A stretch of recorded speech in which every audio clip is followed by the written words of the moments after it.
नमस्कार, स्वागत है आपका पीताम्बर परिवार में। आज हम एक शिव साधिका के बारे में बात करेंगे। एक शिव की अनूठी साधिका थी या शिव से अत्यधिक प्रेम करने वाली एक साधिका थी। उनके बारे में हम इस वीडियो के माध्यम से बताएंगे।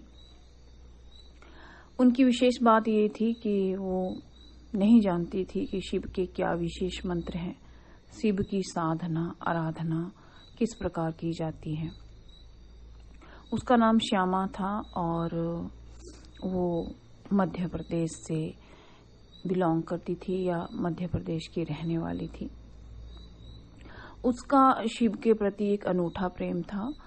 यदि आप समझ पाएंगे तो आप समझ जाएंगे कि शिव कितने भोले हैं और उनके साधक जो हैं या उनसे प्रेम करने वाले लोग कितने भोले हो सकते हैं और शिव को किस प्रकार के प्रिय भक्त सबसे ज़्यादा अच्छे लगते हैं या शिव को कौन से भक्त सबसे ज़्यादा प्रिय हैं। श्यामा ने कभी भी किसी भी शिव मंत्र का जाप नहीं किया। शिव चालीसा, शिव तांडव स्तोत्र या कोई शिव स्तुति उसे नहीं आती थी। उसे सब इतना कहते थे कि तुम शिव की भक्त हो ही नहीं सकती क्योंकि तुम्हें शिव के बारे में कोई ज्ञान नहीं।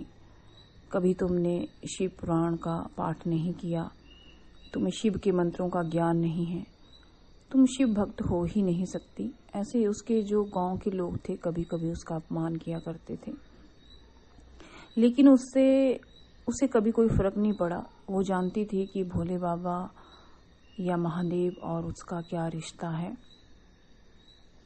वो भोले बाबा को इतना स्नेह या इतना प्रेम करती थी कि उन्हें सर्वेश्वर कहकर पुकारती थी। एक बार वो मंदिर जा रही थी। वो करती क्या थी एक्चुअल में? वो अगर साधिका थी, मंत्र जाप नहीं करती थी, तो वो करती क्या थी? जब से उसने जन्म लिया तब से उसने शिव को ही अपना सब कुछ माना और शिव को कहा कि तुम ही मेरे सर्वेश्वर हो, तुम ही मेरे ईश्वर हो, तुम ही मेरी भाई, बंधु, प्रेमी, पति, मित्र, दोस्त, माता, पिता, सभी तुम हो। बचपन से ही उसका इतना अनूठा प्रेम था शिव के प्रति।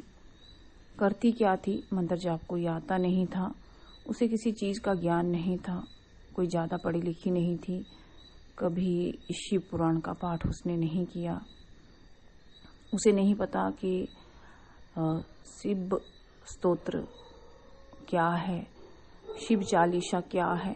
उसे कुछ भी ऐसा ज्ञान या भान नहीं था, लेकिन शिव से इतना अटूट लगाव था कि जब से उसे समझ आई तब से उसने शिव के व्रत रखने शुरू किए।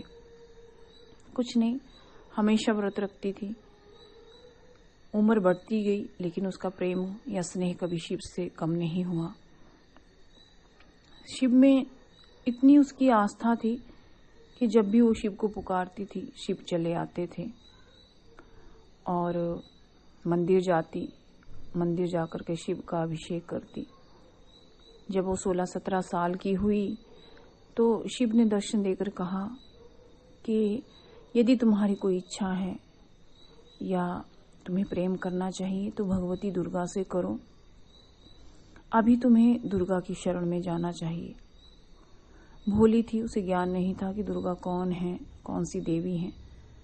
अपनी माँ से पूछा तो पता चला कि दुर्गा देवी हैं और माना जाए तो शिव पत्नी का ही एक स्वरूप है।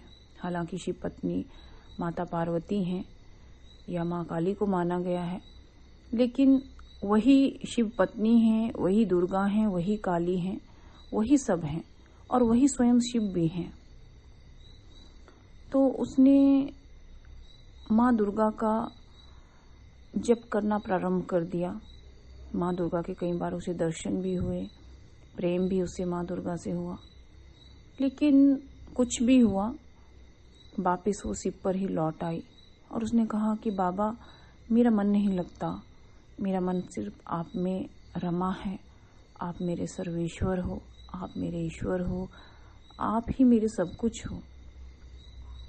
मैंने माता की भक्ति तो कर ली, लेकिन मुझे आपके ऊपर ही प्रेम है, मैं क्या करूं? मैं आपके ही वशीभूत हूं, मुझे नहीं पता, लेकिन आप मेरे सर्वेश्वर हो। शिव ने भी दर्शन दिया, खींचे चले आए उसकी एक करुण पुकार पे और मुस्कुराए और वापिस लौट गए। कोई वार्तालाप उनके बीच में नहीं हुआ। उसका विवाह भी हो गया और बच्चे भी हुए उसके, लेकिन शिव से अटूट प्रेम उसका बना रहा। कोई नहीं समझ पाया कि इतना शिव के साथ इतना अच्छा रिश्ता या इतना अच्छा भगत का रिश्ता उसका है। एक बार मंदिर जाने को हुई तो मंदिर की जो पुजारिन थी, वहाँ पे एक लेडीज पूजा किया करती थी, ब्राह्मण कुल की। उसने उसका अपमान कर दिया और कहा, क्योंकि वो शिव को भोग लगाती थी, तो उसने कहा कि यहाँ भोग नहीं लगाना है, मंदिर में गंदगी हो जाती है, ऐसा कुछ कहा। और सोमवार का दिन था, उसे बहुत क्रोध आया, बहुत गुस्सा हुई वो, और वापस मंदिर से लौट गई और आकर के घर में बहुत रोने लगी। और उसने कहा कि शिव से रोकर कहा कि मैं आपका भोग नहीं लगाऊंगी और आपसे बात भी नहीं करूंगी, आपका व्रत भी नहीं रखूंगी। और उसने अगले सोमवार को कोई व्रत ना रखा और बस दिन उसकी उदासी में जाने लगे। फिर एक दिन उसे फिर गुस्सा आया। उसने कहा कि हे शिव, हे सर्वेश्वर, मुझे पता है कि आपके करोड़ों अरबों भक्त हैं, बहुत सारे लोग आपकी पूजा करते हैं, आपको बहुत कुछ चढ़ाते हैं, तंत्र मंत्र गाते हैं। मुझे तो ये सब कुछ नहीं आता, तो मैं थोड़ी आपकी प्रिय हो सकती हूँ। आपके तो वो लोग प्रिय हैं जो तंत्र मंत्र करते हैं, आपका जाप करते हैं, साधना करते हैं, या शिव तांडव स्तोत्र का पाठ करते हैं, या शिव स्तुति गाते हैं, शिव आरती करते हैं। मुझे तो ये सब कुछ नहीं आता, इसलिए आप जो है मुझे प्रेम नहीं करते। ये उसने सोचा। दिन भर काम भी किया घर का, कुंठा में रही पूरा दिन कि शिव मेरी क्यों मानेंगे, अभी तो मैं गृहस्थी में हूँ, 2 बच्चे हैं, पति है, शिव को तो मुझसे प्रेम नहीं, क्योंकि शिव के करोड़ों भक्त हैं और मैं शिव की कौन हूँ, शिव मेरे क्या है। देखो, जब सच्चा भक्त जब भगवान से झगड़ा करता है तो कई बार भगवान के प्रति ही उल्टा सीधा सोचने लग जाता है, क्योंकि उनका रिश्ता एक पवित्र प्रेम की तरह हो जाता है। उनका रिश्ता एक ऐसे बंधन की तरह हो जाता है कि उसको शब्दों में बयान नहीं किया जाता। जिससे आप जितना अधिक प्रेम करेंगे उस पे उतना ही अधिक अधिकार जमाएंगे। लेकिन श्यामा को ये डर सताने लगा। ऐसे ही रूठे रूठे उसे 1 महीने से ऊपर हो गया। डर ये सताने लगा कि शिव के तो करोड़ों अरबों भक्त हैं और ऐसा ना हो कि भक्तों की भीड़ में मैं खो जाऊं और शिव मुझे प्रेम ना करें, मुझे भूल जाएं, क्योंकि शिव के तो करोड़ों भक्त हैं और मैं तो एक तुच्छ हूँ, मुझे तो कुछ नहीं आता, तो फिर क्या हो। ये सोचकर वो खूब रोने लगी और रोते रोते सो गई। तब उसे स्वप्न आया। उसे लगा कि वो बाहर अपने आंगन में कोई सब्जी छांट रही है खाना पकाने के लिए, और कोई उसके बगल में बैठा है और सब्जी छांट रहा है। और वो थपाक से उठ गई। उसने सोचा पता नहीं कैसा स्वप्न है। घर का काम करने लगी, नहाई धोई, बट पूजन नहीं किया, क्योंकि शिव से नाराजगी चल रही थी 1 महीने से। अब शिव भी वो सोच रही थी कि सर्वेश्वर उसे भूल गए हैं, क्योंकि करोड़ों भक्त हैं। तो उसके पड़ोस में एक औरत रहती थी और उस औरत की माँ, उस औरत की सास नहीं, उस औरत की माँ भी अपनी बेटी के घर में रहती थी। तो वो आंगन में बैठकर सब्जी छीलने लगी, खाना पकाना था। तो सब्जी छीलते छीलते उसे ऐसी सुगंध आने लगी कि शायद कोई कुछ पी रहा है, मतलब कुछ सुगंध सी उसे आ रही थी।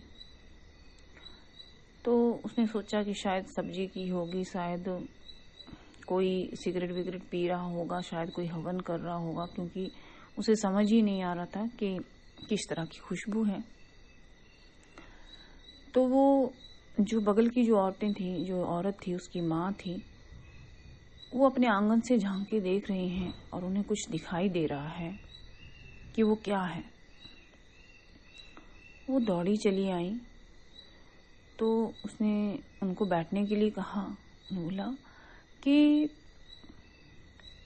तुम्हारे साथ कौन बैठे हैं, तुम्हारे साथ कौन बैठे हैं? तो उसने कहा कोई नहीं। आसपास देखा कोई नहीं। उसने सोचा शायद बच्चे कुछ अटखेलियां कर रहे होंगे, बच्चे कुछ खेल खेल रहे होंगे, तो ये उनके बारे में बात कर रही हैं।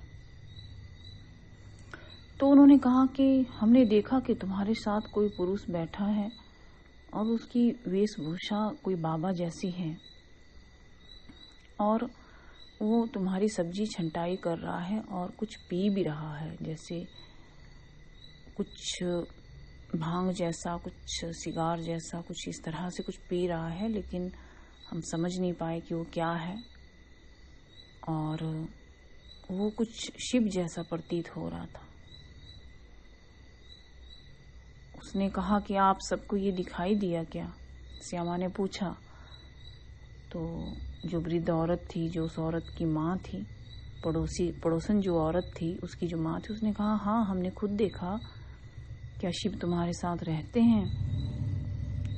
तो उसने भोलेपन में कहा कि नहीं, उनके तो करोड़ों भक्त हैं, मेरे साथ क्यों रहेंगे, और वैसे भी मुझसे बहुत नाराज हैं, मैं उनसे नाराज हूँ, वो कौन होते हैं मुझ पे नाराज होने वाले? तो उन्होंने कहा कि पगली तू क्यों नाराज होती है, तेरी बगल में शिव बैठे थे, हमने खुद अपने आंगन से देखा था झांक करके, तो बैठे थे और वो तुम्हारी सब्जी छंटाई कर रहे थे। तो उस औरत ने कहा कि व्यर्थ की बात मत करो, क्योंकि शिवजी और मेरी बहुत लड़ाई चल रही है और मैं रूठी पड़ी हूँ, लेकिन मुझे तो कुछ ऐसा नहीं लगा कि शिव हैं। तो उन्होंने कहा थे, हमने खुद देखा, हम क्यों झूठ बोलेंगी। तो उसकी आंखों से उस समय झरझर आंसू झरने लगे। वो समझ गई शायद शिव ही हैं, क्योंकि उसे कुछ खुशबू उसमें आ रही थी और उसकी आंखों से खूब आंसू बहने लगे। वो समझ गई शिव उसके आसपास हैं, चाहे कितने भी भक्त हों, लेकिन उसका प्रेम निराला था भोले के लिए, शिव के लिए उसका प्रेम बहुत निराला था। और खुश हो गई वो, मन में जो भी गुस्सा था शिव के लिए कि मैं शिव की कोई नहीं, शिव मेरे कोई नहीं, और सारा गुस्सा उसने त्याग दिया। जाकर के मंदिर में शिव को गले लगा लिया, शिवलिंग जो होता है उसको गले लगा लिया मंदिर जाकर के। उसे गुस्सा इस बात का आया था कि उस पंडिताइन ने उसका अपमान कर दिया था और शिव कुछ ना बोले। बाद में पता चला वो पंडिताइन जो है काफ़ी दिनों से मंदिर में नहीं आ रही है और बीमार है और बिस्तर पे पड़ी हुई है। तो वो भोली औरत श्यामा उसके घर गई और उसने कहा कि आप बीमार हैं, आप किसी अच्छे डॉक्टर को दिखाइए, क्योंकि आपका ठीक होना बहुत ज़रूरी है, नहीं तो मंदिर में शिव पूजन कौन करेगा। पंडिताइन थोड़ी घमंडी थी, लेकिन बिस्तर पे थी तो कुछ कह नहीं पाई और कहा कि हाँ मैं ठीक तो होना चाहती हूँ, पर ना जाने मुझे भगवान कब ठीक करेंगे, काफ़ी समय से बीमार हूँ, मंदिर नहीं जा पा रही हूँ, पूजा नहीं कर पा रही हूँ। तो बड़े प्रेम से श्यामा ने कहा क्रोध न करिए, जो मंदिर में आता है उस पर, क्या पता किस भाव से आया है, सबका सम्मान करना सीख लीजिए। निश्चित ही आप ठीक हो जाएंगी। कल आप एक लोटा जल लीजिएगा और भोले का अभिषेक कर दीजिएगा। बीमारी में रहें तब भी मंदिर तक तो जाइएगा, आप स्वस्थ हो जाएंगी। ये कह करके श्यामा वहां से चली आई और उस औरत ने अगले दिन ऐसा ही किया और वो पूर्णतः स्वस्थ हो गई। ऐसे होते हैं शिव भक्त, जो ना किसी की बुराई में ना किसी की अच्छाई में। शिव भक्त वो हैं जो प्रेम से, भाव से भोले को जीत लेते हैं। भोले खुद भोले हैं तो उनके भक्त भी तो भोले ही होंगे। जो द्वेष रखते हैं, ईर्ष्या रखते हैं या किसी का अपमान करते हैं, निंदा करते हैं, चोरी करते हैं, चुगली करते हैं, वो शिव भक्त नहीं हो सकते। ना आपको तंत्र मंत्र आता हो, ना ही आपको कुछ आता हो, लेकिन अगर आप दिल से भोले को प्रेम करेंगे यानी शिव को प्रेम करेंगे तो सच में श्यामा की तरह वो आपके सर्वेश्वर बन जाएंगे। नमस्कार।